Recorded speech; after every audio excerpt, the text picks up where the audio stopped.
ये है न्यूटन के शीतलन का नियम। ये बताता है कि कोई चीज कितने देर में ठंडी होगी।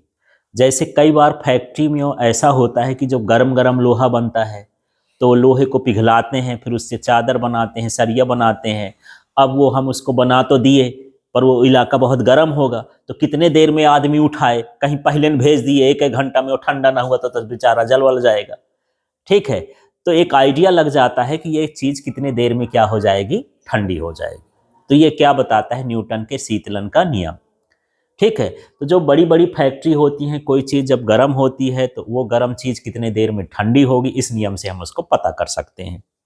ठीक, तो वो कहता है ये है dQ/dt, माने शीतलन की दर या ठंडे होने की दर, है ना, उसके वस्तु के और परिवेश के तापांतर के समानुपाती होती है। वस्तु के और परिवेश के तापांतर का मतलब ये है कि जैसे मान लो मैं गरम गरम यहाँ पर पानी रखा और पानी यहाँ पर ये 100 डिग्री सेल्सियस में है, ठीक है, और बाहर ये हवा में रख दिया, ठीक है, हवा का ताप कितना है, 20 डिग्री सेल्सियस। ठीक है, अब मान के चलो कि यहाँ पर ऐसा करा कि ये 100 डिग्री सेल्सियस का पानी है और यहाँ पर जो हवा का ताप है, गर्मी का मौसम है, ये 40 डिग्री सेल्सियस है। कौन पानी जल्दी ठंडा होगा यार? इसका ठंडा होगा कि इसका जल्दी ठंडा होगा? तो अंतर देखो, इसमें 100 और 20 है, कितने का अंतर आया, 80 का। और इसमें कितने का अंतर आया, 60 का। जिसका तापांतर ज्यादा होगा वो जल्दी ठंडा होगा, ये ऐसा है। ठीक है, तो तापांतर रखना चाहिए, माने इसको और कर दो, बर्फ के इलाके में रख दो पानी तो और जल्दी ठंडा हो जाएगा। ठीक है, ऐसे है। यदि मान लो यहां पर, यदि मान के चलो ये 80 डिग्री का ताप हो जाए, अंतर कितना हुआ, 20 का, तो उससे पहले ये ठंडा हो जाएगा, ये देर से ठंडा हो जाएगा, ठंडा होगा। तो ये क्या है, ये जो बाहर हुआ ये हुआ परिवेश का ताप, और ये क्या हो गया, वस्तु का ताप। जो बड़ा ताप होता है इसमें T1 लिखा जाता है, जो कम ताप होता है उसको क्या लिखते हैं, T2 लिखते हैं। तो देखो इसको पढ़ दो, ये क्या है, शीतलन की दर।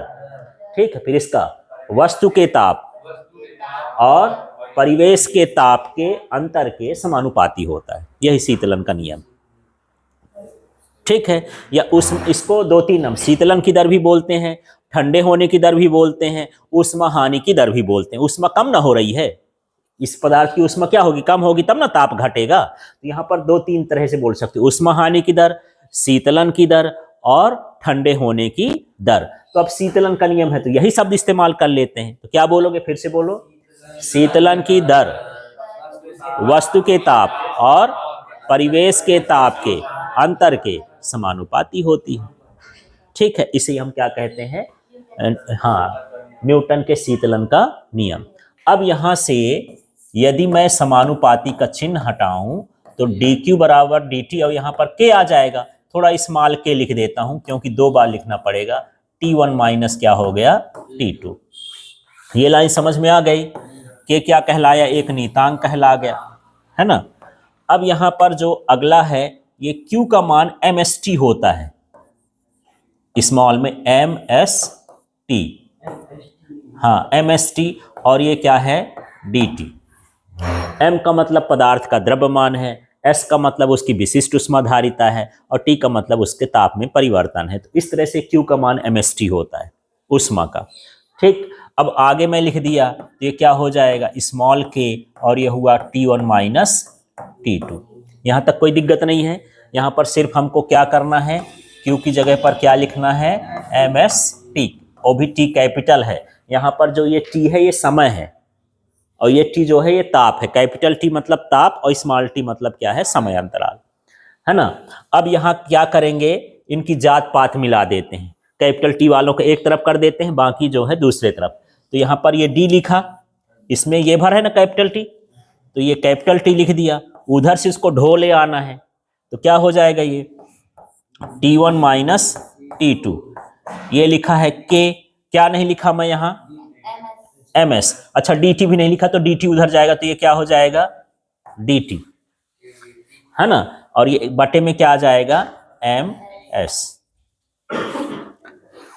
ठीक है, मान लो कोई पदार्थ है उसका द्रव्यमान क्या है, फिक्स है। जैसे मैं हूं तो यदि 50 किलोग्राम का, तो यहाँ जाऊंगा तो उतना ही रहूंगा, यहाँ जाऊंगा तो उतना ही रहूंगा, तो उसका द्रव्यमान एक तरह से वस्तु का द्रव्यमान मान लेते हैं, फिक्स है। उसमें धारिता भी फिक्स है, और के भी एक क्या है, नीतांक है। मानिए सारे नीतांक ही हैं, तो 3 ठो नीतांक कहे को माने, उसको एक ठो और नीतांक मान लेते हैं। तो अगले स्टेप में ऐसा हो जाएगा, देखना dt, और इसको ऐसे छाप देता हूं T1 माइनस T2, और इसको एक कैपिटल K लिख देते हैं, ठीक है। और यहां पर क्या हो गया, dt। ये जो इन नीतांकों का है, तो 3 नीतांक न मान के हम एक नीतांक मान लिए, ठीक। अब आगे के स्टेप में आप देखोगे कि अब हमको यहां पर करना है समाकलन है। अब ये लास्ट में आएगा, ये समाकलन करने पर। तो समाकलन देखो, यदि कोई बटे में हो तो लॉग में होता है, 1/x का समाकलन लॉग x होता है। तो इसी तरह से ये बटे में x की जगह पर T1 माइनस T2 है, तो क्या बन जाएगा, लॉग T1 माइनस T2, ठीक है। इसको आपको याद करना पड़ेगा कि आप छोटी क्लास में अभी समाकलन पढ़े नहीं हो। तो ये सूत्र होता है, यदि हमारे पास समाकलन 1/x dx हो तो इसका मान क्या होता है, log x होता है। लेकिन x की जगह पर हमारा T1 माइनस T2 है, तो x ना लिख के हम वहां पर क्या लिख दिए हैं, T1 माइनस T2। तो ये लास्ट का स्टेप आपको याद करना पड़ेगा। प्लस, ये प्लस नहीं, अब क्या लगा है, बराबर। ये बराबर लगा दिया, ये बराबर में पहुंचा, k की जगह k लिख दिया। और ये जो dt है, तो dt का समाकलन होके क्या हो जाता है, t। समाकलन मतलब होता है छोटी छोटी चीजों का जोड़। तो dt टुकड़ा था, टाइम का एक क्या था, छोटा टुकड़ा था, टुकड़ा हो गया तो बड़ा बन गया, तो क्या बन गया, t। और साथ में एक नीतांक आता है, प्लस यहां पर क्या लिखते हैं, c। ये सूत्र हो गया। इस तरह से हमको सूत्र इस्तेमाल करना है ना। c एक नीतांक है कि जैसे मान के चलो, यदि हम किसी का ये अवकलन करते हैं, अवकलन और समाकलन एक दूसरे का उल्टा होता है। तो यदि मैं ये बोलूं कि d/dx बराबर 5 है, तो 5 का जो अवकलन होता है वो क्या होता है, 0, है ना। और यदि मैं 0 का समाकलन करूं तो अवकलन होना चाहिए, एक दूसरे के उल्टे होते हैं। तो यदि 0 का समाकलन करूंगा तो क्या आना चाहिए, 5। लेकिन यहाँ क्या आएगा हमको पता नहीं, इसलिए हम उसको c लिख देते हैं। नीतांक है एक तरह से, अवकलन और समाकलन एक दूसरे के उल्टे हैं। यदि मैं अवकलन कर देता हूं तो टुकड़ा बनेगा, उस टुकड़े को जोड़ूंगा तो वो क्या बन जाएगा, समाकलन हो जाएगा। तो वही टुकड़ा आना चाहिए ना, जिस, है ना। तो यदि 5 का मैं अवकलन किया तो 0 आया, और 0 का समाकलन करूंगा तो क्या आना चाहिए, 5। तो हमको तो पता नहीं कि क्या आएगा, इसलिए हम क्या लिख देते हैं, c का मतलब कोई कांस्टेंट वैल्यू आएगी, ठीक है। तो इस तरह से ये सूत्र आ गया। अब साथ में आता है कि इसको सत्यापित करिए, प्रयोगशाला में क्या करना है, इसको सत्यापित करना है ना। तो अब सत्यापन को समझते हैं, तो यहीं पर बना देता हूं प्रयोगशाला में कैसे सत्यापन करेंगे। एक हमको बर्तन लेना है इस तरह से, ठीक है, ये, और इसके बीच में एक दूसरा बर्तन लेना है, ये, ठीक है। और इस बर्तन को हम ऐसा करते हैं कि इसके चारों तरफ ऊष्मा बाहर ना जाए, तो इसमें हम रुई वुई भर देते हैं, जैसे थर्मस वर्मस होता है ना। इसको हम क्या कर दिए, इसको रुई भर दिए या बुरादा भर दिए, इसको कुचालक बनाना है, ठीक है। इसके अंदर हम भर दिए हैं गर्म पानी, ठीक है। और गर्म के लिए कौन सा ताप लेना पड़ेगा, ताप को नापने के लिए इसमें हम क्या लगाएंगे, थर्मामीटर। ये यहां पर क्या हो गया, थर्मामीटर हो गया इसमें,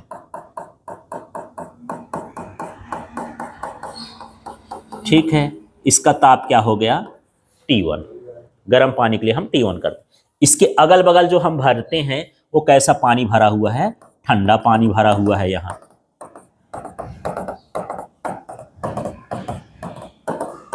और इसमें भी थर्मामीटर लगा दिए हैं इस तरह से।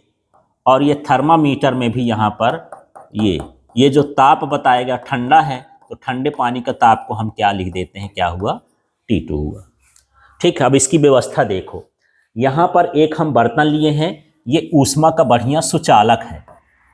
ये क्या है, ऊष्मा का सुचालक पात्र, सुचालक पात्र। और ये जो बाहर लगा है ये क्या कहलाया, कुचालक पात्र, ठीक। अब मुझे ये बताओ कि यहाँ पर मान लो मैं एक बर्तन लिया, उसमें गर्म पानी भर दिया, फिर इसको इधर डालो तो इसकी गर्मी इधर आएगी कि नहीं आएगी? आएगी। ठंडा हो गया धीरे धीरे। ये गर्म पानी है और ये वाला कैसा है? ठंडा पानी है। समझ में आ रहा है? तो इसकी गर्मी धीरे धीरे यहाँ लगेगी तो इसका ताप घटेगा और इसका ताप क्या है? बढ़ेगा। मान लो यहाँ 100 डिग्री सेल्सियस है, यहाँ 20 डिग्री सेल्सियस है, तो हम देखेंगे कि हम देखें 1 मिनट, टाइम हम क्या लिए? 1 मिनट। 1 मिनट बाद जैसे मैं पहले पानी डाला, ताप नोट कर लिया। तो ताप कैसे नोट किया कि टाइम कितना लिया मैं? 1 मिनट। जब T1 था तो मान के चलो कितना था ये? 100 डिग्री सेल्सियस। और T2 था शुरू में कितना? 20 डिग्री सेल्सियस। ठीक। 1 मिनट बाद क्या हो गया कि ये घटा, तो ये मान लो कितना हो गया? 90। और ये कितना हो गया? मान लो 30। एक एक ताप धीरे धीरे क्या होता जाएगा? बढ़ता जाएगा। फिर मैं दूसरे मिनट देखा तो दूसरे मिनट देखा कि इसका ताप फिर घट गया, इसका मान लो 80 हो गया और इसका जो मान के चलो 35 हो गया, कुछ भी ऐसे उसके जोड़ के बराबर हो जरूरी नहीं है। तो मैं ये देख रहा हूँ कि जैसे जैसे टाइम बीत रहा है वैसे वैसे क्या होता रहा? ठंडा, ताप घट रहा है। और हमको तो यही बताना है कि शीतलन की दर कैसी है। तो हम इसके बीच क्या खींचते हैं? एक ग्राफ खींच लेते हैं।